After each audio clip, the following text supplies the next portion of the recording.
नमस्कार, मैं विक्रांत कुमार स्वागत करता हूं आपका JBN 7 न्यूज़ पर। और आज हम बात करेंगे बामसेफ के वरिष्ठ कार्यकर्ता रामदास सोदा जी से।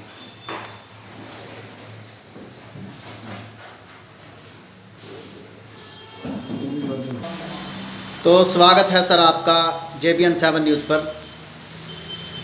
तो हमारा पहला क्वेश्चन ये है सर कि 60,000 के तकरीबन संगठन हैं ऐसी समाज के, लेकिन अब तक कोई बड़ा मोमेंट खड़ा नहीं कर पाया है, इसकी क्या वजह है सर? सबसे पहले तो मैं आपका और आपके चैनल का बहुत बहुत धन्यवाद करता हूं कि हमारी आवाज़ को आप बुलंद कर देते हैं। समय समय पर आकर के आप लोग हमारा सारा जो हम बताना चाहते हैं दुख दर्द आप सुन लेते हैं, इसके लिए तो धन्यवाद।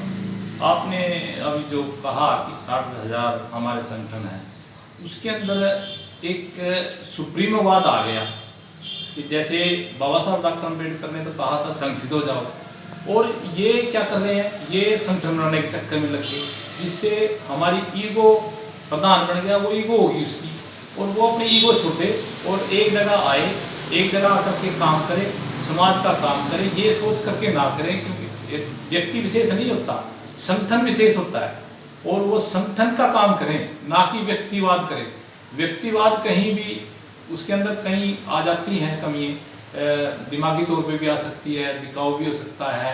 तो व्यक्तिवाद नहीं होना चाहिए, संगठनवाद होना चाहिए। जब तक संगठनवाद पे शेड्यूल कास्ट और बैकवर्ड क्लास नहीं आता, तब तक कुछ भी होने वाला नहीं है जी। तो सर हमारा नेक्स्ट क्वेश्चन ये है सर कि सुप्रीमोवाद क्या है और इसका क्या तोड़ हो सकता है सर? सुप्रीमोवाद, अगर हम पीछे हिस्ट्री देखें, जैसे इनेलो है, उसकी सुप्रीमोवाद माननीय चौटाला साहब हैं थे, और वो मतलब देखो कैसे उसको साइड में लगा दिया गया। और जैसे हमने बड़ी मेहनत करके एक पार्टी खड़ी करी थी जिसका नाम था बहुजन समाज पार्टी, वो उसको सुप्रीमो बहन मायावती जी को बनाया गया। और वहाँ जाकर के क्या हुआ आपके सामने ही है, जो हमारी 16% वोटें होती थी शेड्यूल कास्ट कैटेगरी और बैकवर्ड कैटेगरी की, उस समय में हम एक झंडा जेब में पागल लगो कर लेके जाते थे, MP खड़ा कर दिया। और जब झंडा कार पे भी मकान पे भी सारी जगह झंडे लग रहे हैं, और वहाँ हमारा मतलब एक भी MP क्या MLA भी नहीं हम खड़ा कर पाए। तो सुप्रीमोवाद जो है, जैसे हम माननीय लालू प्रसाद यादव जी हैं, सुप्रीमोवाद, और जहाँ सुप्रीमोवाद आया वहीं पार्टी खत्म हो जाती है। जहाँ जिद की होना चाहिए संगठनात्मक, अगर संगठन के हिसाब से चलेंगे तब जाकर के मतलब इनका बेड़ा पार होगा शेड्यूल कास्ट और बैकवर्ड क्लास का। क्योंकि ये जब तक संगठन की विचारधारा नहीं समझेंगे, क्या कहता है संगठन, व्यक्ति विशेष, वही बात आ गई कि व्यक्ति विशेष नहीं होता, संगठन विशेष हो सकता है। संगठन के साथ ही रहना चाहिए आदमी ने। इसके अंदर कुछ कार्यकर्ता ज़्यादा काम करते हैं, कुछ कम करते हैं, लेकिन वो विचार तो वहीं आगे जाते हैं, इसलिए विचारधारा के साथ रहना चाहिए। इसीलिए सुप्रीमोवाद आ जाता है, क्योंकि संगठन की जो सिस्टम होता है वो साथी उनको समझ नहीं पाते। मेरा नम्र निवेदन है कि संगठन की विचारधारा को समझे। Thank you. तो हमारा नेक्स्ट क्वेश्चन ये है सर कि बाबा साहब जिस कारवां को लेकर चले थे, वो कारवां अब कहाँ तक पहुँच गया सर?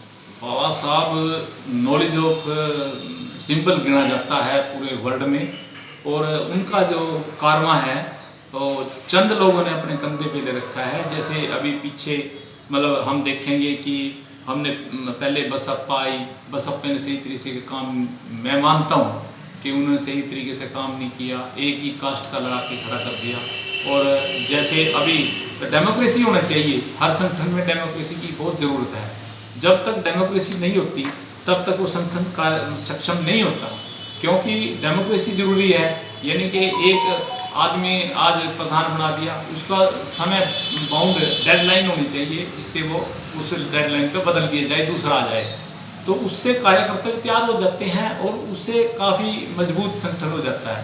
बाबा साहब का जो संगठन है, वो बाबा साहब का संगठन है जो वो नंगे पैर भूखे रहकर खाए रह करके चलाया जा सकता है। बाबा साहब का कोई पैसे वाला संगठन नहीं है कि लोग उल्टा चल पड़ते हैं, वो अपने ईगो को प्रेजेंट कर देते हैं, इसीलिए हमारा जो संगठन है वो पीछे चला जाता है। लेकिन मतलब हमारे मजबूत कार्यकर्ता अब आगे बढ़ाने में लगे हुए हैं, वो घर घर में जा रहे हैं और जो संविधान का हमारा एक अभियान है, BS4 बाद का जो संविधान है उसकी समझाने के लिए, उसको बचाने के लिए, उसको घर घर पहुंचाने के लिए ये हमारी ड्यूटी है। हम समझाएंगे सभी को, ये तभी जाके बाबा साहब का मतलब अभी जो 20% है ना, उसको हम 100% पे लेके जाना चाहते हैं, तभी।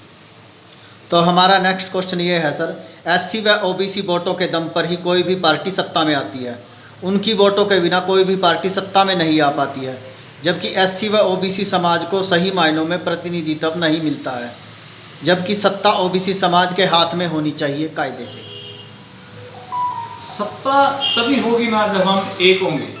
OBC समाज जो है हमारा, वो हमारे साथ अभी मतलब शेड्यूल कास्ट और बैकवर्ड क्लास दोनों इकट्ठे होने चाहिए थे।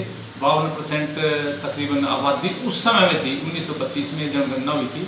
अगर आज जनगणना हो जाती है तो मैं ये चाहता हूँ कि मैं ये कहना चाहूँगा कि आपके चैनल के माध्यम से तकरीबन मतलब 85% हमारी आबादी है, मैं कहता हूँ कि 99% हो जाएगी, क्योंकि वो जनगणना जैसे अभी बिहार में आपने देखा होगा जनगणना हुई, उस सरकार ने दर्द लेकर के जनगणना करवाई और वहाँ 63% बैकवर्ड और तकरीबन 21% शेड्यूल कास्ट कैटेगरी और ST अलग, यानी कि वो 85% तकरीबन मतलब वहाँ है आबादी। ये तो आज का दौर है और यहाँ इधर उधर बल्कि ये कम है शेड्यूल कास्ट और बैकवर्ड क्लास। अगर इधर की बात करें तो हमारे यहाँ बहुत ज़्यादा है, तो यहाँ तकरीबन मेरे हिसाब से 90 और 99% के बीच में, 95% के बीच में मतलब आबादी आ जाएगी। मैं नम्र निवेदन करूँगा कि मतलब आबादी को जनगणना की जाए, तो जनगणना से पता लग जाएगा कि कौन कितनी जनगणना किसकी है।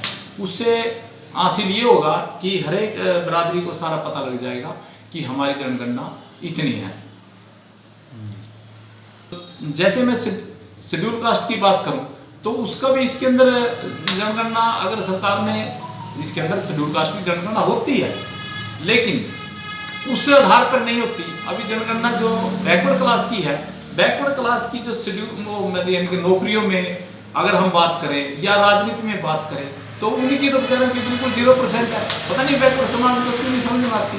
मैं नम्र निवेदन करता हूँ बैकवर्ड समाज के साथियों से कि अपना जो हिस्सा है हिस्से के मुताबिक हिस्सा ले और उसके लिए आप पुरजोर विचार करें अपने हर एक संगठन के साथ कि हमारा हिस्सा कैसे मिलेगा। और जब तक आपका जितना भी हिस्सा है, क्योंकि 52% जनसंख्या तो बहुत बड़ी जनसंख्या होती है, एक तरफ अगर आ जाती है तो सरकार ही ला देती है, सारी सरकार ही उनकी बन जाएगी। जैसे बिहार में 63% बैकवर्ड क्लास की, तो मैंने पहले भी बताया, तो उसके अंदर तो आपकी मतलब 63% में सरकार ही बढ़ जाती है। तो साथियों को समझना होगा, अगर सरकार होगी तभी आपकी नौकरियां, आपके कारोबार, सभी चीज पूरे तरीके से होंगे। तो हमारा अगला प्रश्न महेंद्र मचल जी से है और वो बताएं कि ऐसी समाज संख्या बल में तो बहुत अधिक है, लेकिन उस हिसाब से उनको अधिकार नहीं मिल पाते।